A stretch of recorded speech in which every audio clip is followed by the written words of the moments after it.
नमस्कार दोस्तों, स्वागत है आपका एकेडमिक स्पेस चैनल पर। जैसा कि आपको पता है कि एग्जाम की डेट्स आ गई हैं, तो इसके लिए आपको तैयारी काफ़ी अच्छे से करनी पड़ेगी। उन लोगों की तैयारी जिनकी अच्छे से तैयारी हो गई है, तो उन्हें फिर से रिवाइज करनी होगी, और जिनकी तैयारी नहीं हुई है, उन्हें काफ़ी मेहनत करनी पड़ेगी, क्योंकि वैकेंसी कम है और स्टूडेंट्स की संख्या ज़्यादा है। तो अगर आप तैयारी अच्छे से नहीं करेंगे तो आप काफ़ी पीछे चल जाएंगे, जिस कारण से आपको तैयारी काफ़ी अच्छे से करनी पड़ेगी। इसके लिए आपको सिलेक्टेड क्वेश्चंस की आवश्यकता होगी। तो हम आपकी हेल्प के लिए प्रत्येक दिन 20 जीके और 5 करंट अफेयर्स की क्वेश्चंस को लाएंगे, जिसमें नाम मात्र तो 20 जीके होंगे, परंतु इसके साथ इतने फैक्ट्स होंगे जिसको मिलाकर मिनिमम 50 से 60 क्वेश्चन तो ऐसे बन जाएंगे। और हाँ, करंट अफेयर्स आपकी इससे रिवाइज भी हो जाएगी 5 करंट अफेयर्स से।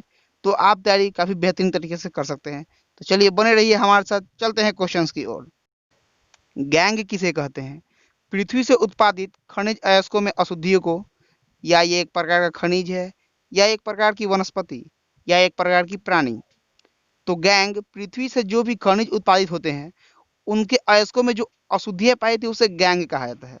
और इन अशुद्धियों को हटाने के लिए इसमें फ्लक्स मिलाया जाता है, और फ्लक्स और गैंग के मिश्रित रूप को ही धातु मल कहा जाता है। तो इससे इतने फैक्ट को आपको याद रखना पड़ेगा। 1 डिग्री अक्षांश कितने किलोमीटर को निरूपित करता है? 321 किलोमीटर, 211 किलोमीटर, 111 किलोमीटर, या 91 किलोमीटर। तो 1 डिग्री अक्षांश 111 किलोमीटर को निरूपित करता है। यहाँ पर ये जो रेड कलर का उत्तर से दक्षिण की ओर जो रेखा है, ये पृथ्वी की काल्पनिक रेखा होती है, जिसे अक्षांश कहा जाता है। और जो ब्लू कलर में पश्चिम से पूर्व की ओर रेखा है, उसे देशांतर कहा जाता है। राज्यसभा का गठन संविधान के किस अनुच्छेद के तहत किया गया है? अनुच्छेद 80, अनुच्छेद 81, अनुच्छेद 82, या अनुच्छेद 83। तो राज्यसभा का गठन अनुच्छेद 80 के अनुसार किया गया है। राज्यसभा को उच्च सदन कहा जाता है, निम्न सदन लोकसभा कहा जाता है। राज्यसभा का पदेन सभापति उपराष्ट्रपति होते हैं, और अभी उपराष्ट्रपति एम वेंकैया नायडू हैं। किसका शासनकाल मुगल स्थापत्य कला का स्वर्ण युग था? यह क्वेश्चन पूछा जा सकता है, किसके शासनकाल को मुगल स्थापत्य कला का स्वर्णकाल कहा जाता है? अकबर, शाहजहां, जहांगीर, या औरंगजेब। तो शाहजहां के शासनकाल को स्थापत्य कला का स्वर्ण युग कहा जाता है। इनके समय में बहुत सारे, जैसे मयूर सिंहासन, ताजमहल आदि का निर्माण हुआ था। वहीं चित्रकला का स्वर्णकाल जहांगीर के शासनकाल को कहा जाता है। पीएच का मान जितना अधिक होगा, अम्ल उतना ही होगा। सबल, दुर्बल, अनिश्चित, या इनमें से कोई नहीं। तो पीएच का मान जितना अधिक होगा, अम्ल उतना ही दुर्बल यानी कि कम होगा। यहाँ पे देखिए, ये पीएच स्केल है। इसमें 7 से कम होने पर अम्लीय होता है, और 7 से अधिक होने पर क्षारीय होता है। यहाँ पे आपको ब्लू और रेड कलर दिख रहे हैं। इसका मतलब है अम्ल लिटमस के ब्लू कलर को रेड में कन्वर्ट कर देता है, और क्षार रेड कलर को ब्लू में कन्वर्ट कर देता है। पेनिसिलिन प्रतिजैविक निम्न में मिलता है: जीवाणु से, विषाणु से, कवक से, या संश्लेषित साधनों से। तो पेनिसिलिन प्रतिजैविक का निर्माण कवक से होता है। पेनिसिलिन का आविष्कार अलेक्जेंडर फ्लेमिंग ने किया था। मानव शरीर में विटामिन ए भंडारित होता है यकृत में, त्वचा में, फुफ्फुस में, या वृक्क में। तो मानव शरीर में विटामिन ए यकृत में विद्यमान होता है। यकृत मानव शरीर की सबसे बड़ी ग्रंथि है। इसका वजन लगभग 1.5 से 2 केजी होता है। इससे स्रावित होने वाले पदार्थ हैं पित्त, जो यकृत से स्रावित होता है, जबकि जमाव इसका पित्ताशय में होता है। हेपेरिन और फाइब्रिनोजेन, ये दोनों प्रोटीन है जो रक्त को थक्का बनाने में मदद करते हैं। जून 1985 में कनिष्क विमान दुर्घटना में जिस भारतीय वैज्ञानिक की मृत्यु हुई, वह कौन था? Doctor Homi J Bhabha, doctor Meghnad Saha, doctor Y Nayudamma, Vikram Sarabhai. तो डॉक्टर वाई नायदुम्मा की मृत्यु 1985 के कनिष्क विमान दुर्घटना में हुई थी। डायनामाइट के आविष्कारक कौन हैं? अल्फ्रेड नोबेल, न्यूटन, प्रिस्टले, या रैकजे। तो डायनामाइट के आविष्कारक अल्फ्रेड नोबेल हैं। इन्हीं के नाम पर विश्व का सर्वोच्च पुरस्कार नोबेल पुरस्कार दिया जाता है। कुछ फैक्ट्स है। बारूद, इसके आविष्कारक रोजर बैंकन है। आरडीएक्स, इसका पूरा नाम रिसर्च एंड डेवलप्ड एक्सप्लोजिव होता है, जिसकी खोज 1899 में हैंस हेनिंग ने की थी। यूनेस्को की विश्व प्राकृतिक धरोहर सूची में कौन सा वन शामिल है? घना पक्षी अभयारण्य, फुलवारी का नाल, सीता माता अभयारण्य, राष्ट्रीय मरु उद्यान। तो यूनेस्को की प्राकृतिक धरोहर में घना पक्षी अभयारण्य शामिल है। घना पक्षी अभयारण्य राजस्थान में। राजस्थान में कुछ प्रमुख अभयारण्य भी हैं, जैसे रणथंभौर, कुंभलगढ़, ये सभी राजस्थान के प्रमुख अभयारण्य हैं। निम्नलिखित में से किस राज्य की सीमा मध्य प्रदेश को स्पर्श नहीं करती? गुजरात, झारखंड, उत्तर प्रदेश या कर्नाटक? तो कर्नाटक मध्य प्रदेश की सीमा से स्पर्श नहीं करती है। चलिए यहाँ पे मैप में देख लेते हैं। यहाँ पे मध्य प्रदेश से छत्तीसगढ़, महाराष्ट्र, गुजरात, राजस्थान, उत्तर प्रदेश और झारखंड मिलते हैं। यहाँ पे कर्नाटक की बात आई है, तो कर्नाटक के राज्यपाल वाजूभाई वाला है और वहाँ के मुख्यमंत्री BS येदियुरप्पा हैं। जब पानी उबलता है तो इसके ताप पर क्या प्रभाव पड़ता है? बढ़ने लगता है, घटने लगता है, एक समान रहता है या घटता बढ़ता है? तो पानी उबलता है तो इसका ताप एक समान होता है। पानी 100 डिग्री सेल्सियस पर उबलता है और 0 डिग्री सेल्सियस पर जमता है। पानी एक ही है जो तीनों अवस्था में पाया जाता है, ठोस, द्रव और गैस।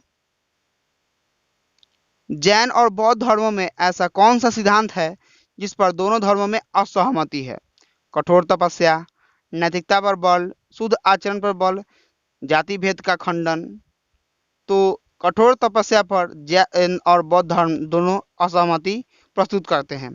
जैन धर्म के संस्थापक ऋषभदेव हैं और इसके 24वें तीर्थंकर महावीर स्वामी थे। 23वें तीर्थंकर पार्श्वनाथ थे। बौद्ध धर्म के संस्थापक गौतम बुद्ध थे, जिनका बचपन का नाम सिद्धार्थ था। भारत कब से संयुक्त राष्ट्र का सदस्य है? 1945, 1946 या 1947 या 1950? तो भारत 1945 से संयुक्त राष्ट्र का सदस्य है। संयुक्त राष्ट्र संघ की स्थापना 24 अक्टूबर 1945 को हुई थी, इसीलिए 24 अक्टूबर को संयुक्त राष्ट्र संघ दिवस मनाया था। इसे यूनाइटेड नेशन भी कहा था, इसलिए कहीं कहीं भी आपको UN भी मिलेगा। इसका मुख्यालय न्यूयॉर्क में है और इसके वर्तमान सचिव एंटोनियो गुटेरेस हैं। देश का पहला भूवैज्ञानिक संग्रहालय कहाँ बनाया गया है? जैसलमेर, जयपुर, केरल या कोलकाता? तो देश का प्रथम भूवैज्ञानिक संग्रहालय जैसलमेर में बनाया गया है। दोस्तों, आपसे एक छोटी सी रिक्वेस्ट है हमारी। अगर आपको लगता है कि हम आपकी तैयारी अच्छे से करा सकते हैं और अच्छे से करा रहे हैं, तो आप हमारे साथ जुड़िए और अपने दोस्तों को भी हमसे जुड़वाइए। इसके लिए आपको एक छोटा सा हमारा काम करना पड़ेगा। हमारे किसी भी वीडियो को आपको अपने एक फ्रेंड्स के पास भेजना पड़ेगा, जिससे कि अगर वह उस वीडियो को देखता है तो हमसे जुड़ेगा। इसमें हमारी मेहनत के ऊपर डिपेंड करता है कि हम कितनी अच्छी मेहनत कर रहे हैं। अगर हमारी वीडियो उसे अच्छी लगेगी तो वो हमसे जुड़ेगा, अगर नहीं अच्छी लगेगी तो वो इग्नोर कर देगा। तो आपको ये हमारी छोटी सी एक रिक्वेस्ट माननी है, प्लीज़। निम्न में से मार्स गैस कौन सी है? CH4NH2, CH4, Ca2, CONN2 या CO2? तो मार्स गैस मीथेन को कहा जाता है, जिसका रासायनिक सूत्र CH4 होता है। इसका उपयोग बायोगैस, गोबर गैस इत्यादि में किया जाता है। प्रिंसिपिया कृति के लेखक कौन थे? आइंस्टीन, टॉलमी, न्यूटन या गैलीलियो? तो प्रिंसिपिया न्यूटन की रचना है। इन्होंने 1687 में इसकी रचना की है, जिसमें इन्होंने अपने गति के नियमों का वर्णन किया है। इन्होंने गति के 3 नियम दिए हैं। इन्होंने गुरुत्वाकर्षण का भी सिद्धांत बताया है। भौतिकी के इनकी योगदान को देखते हुए इन्हें भौतिकी का जनक कहा जाता है। डायट किस देश की संसद का नाम है? जापान, फ्रांस, स्पेन या नेपाल? तो डायट जापान की संसद का नाम है। यहाँ पे देख लेते हैं फ्रांस के सांसद, स्पेन के सांसद और नेपाल के सांसद का क्या नाम है। फ्रांस, इसके सांसद का नाम नेशनल असेंबली है। स्पेन, इसके सांसद का नाम कॉर्टेस है और नेपाल का राष्ट्रीय धन विधेयक को किसकी सिफारिश पर राज्य विधानसभा में पेश किया जा सकता है?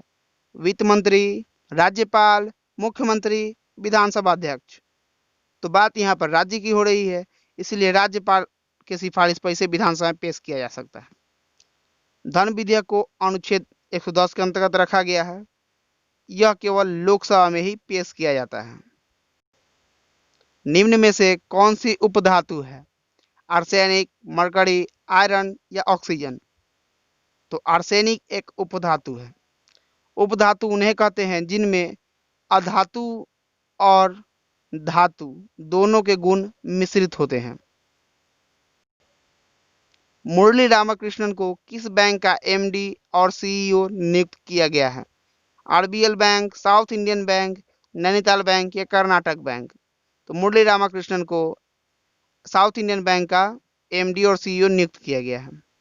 साउथ इंडियन बैंक का मुख्यालय त्रिशूर में है, जो कि केरल में है।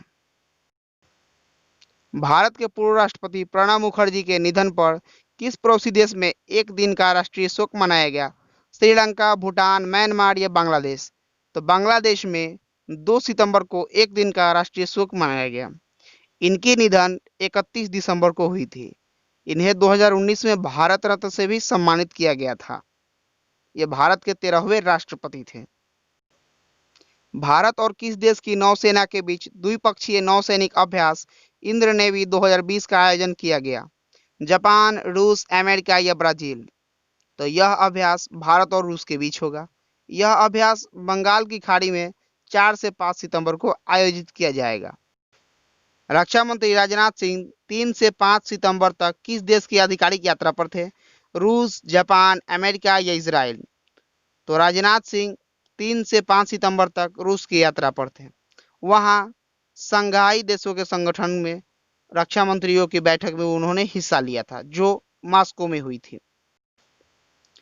शिक्षक दिवस के अवसर पर देश के कितने शिक्षकों को राष्ट्रीय पुरस्कार 2020 से सम्मानित किया गया? 30, 56, 47 या 75। तो शिक्षक दिवस के अवसर पर 47 शिक्षकों को राष्ट्रीय शिक्षक पुरस्कार से सम्मानित किया गया। यह पुरस्कार राष्ट्रपति द्वारा दिया जाता है और शिक्षक दिवस 5 सितंबर को मनाया जाता है। यह शिक्षक दिवस हमारे भारत के प्रथम उपराष्ट्रपति और द्वितीय राष्ट्रपति डॉक्टर सर्वपल्ली राधाकृष्णन के जन्मदिन पर मनाया जाता है, जिनका जन्म 5 सितंबर 1888 को तमिलनाडु के तिरुपति में हुआ था। सो दोस्तों, आज का वीडियो हम यहीं पे समाप्त करते हैं। उम्मीद है आपको यह वीडियो अच्छा लगा तो लाइक करें, चैनल पर नए सब्सक्राइब कर ले, बेल आइकन भी प्रेस कर ले, जिससे कि हम नई वीडियो अपलोड करें तो आपके पास सबसे पहले नोटिफिकेशन जाए। और हाँ, अगर हमसे किसी का कोई गलती हुई हो तो हमें माफ करें और कमेंट कर हमें जरूर बताएं। मिलते हैं अगले वीडियो में। जय हिंद, जय भारत।